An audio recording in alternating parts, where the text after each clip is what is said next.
Hello everyone, welcome to the next video of placement interview questions on C programming. I'm RVD and let's move on to the question. So the question for this video is, what is structured programming paradigm?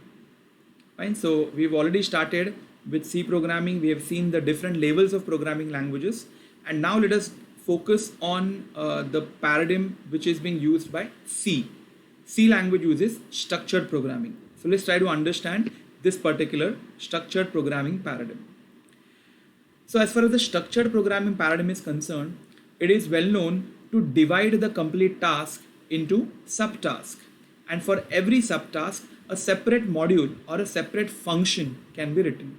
So the first feature of structured programming is it divides the program into functions and module. Okay, so it is also called as modular programming and procedure oriented programming. As I just now said, the task will be divided into subtasks so that a separate subtask can be handled by the dedicated function. Okay, that is the basis of structured programming. So you will see a proper structure where exit of a particular block will be entry of another block. Now moving ahead, we can always see a communication between a main method and the other user defined methods. In structured programming, one of the method is always designated as a main method, which is responsible to start and to coordinate the program and also communicate between the other functions which are being designed by the user.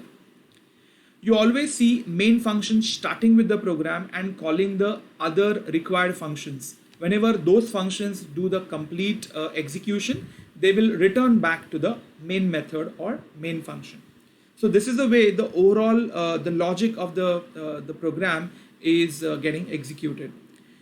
Generally, the debugging of this particular style of programming is easy because the approach used is modularized, and that's the reason we can focus on a particular module and we can very well check whether that particular module is giving the desired output or not. If at all a particular module is not behaving as per the requirement, then that particular module can be separately debugged, and that approach rather makes the debugging easy.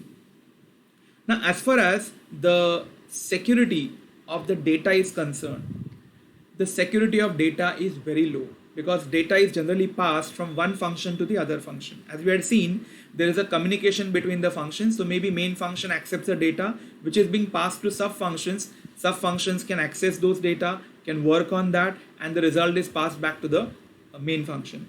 So as data is getting tossed rather from one function to the other, the security of the data is very less. Even in structured programming, we do not have the concept of access specifiers. So there are no labels of access specifiers like I can have a private or a public, nothing like that. And that's the reason the complete data is accessible publicly. Fine. So if you look at the typical examples, the languages which use structured programming is Pascal and C language. Fine. So C language which we will be going further with will be using a structured programming approach. So you will see maybe we'll be having a main function, and soon we will see we will divide our task into sub functions, and there'll be a communication between all these functions. Even though we see as far as the data security there is a problem in structured programming, but this is considered to be one of the important approach to start developing your programming knowledge. Generally, the thinking that a programmer does is considered to be done in structured programming. Fine. So this is about the basics of structured programming. Various components of structured programming and how exactly they can be used, we would be studying ahead as we go ahead with the different concepts of C programming. Fine. So that's it for this video. Thank you and happy learning.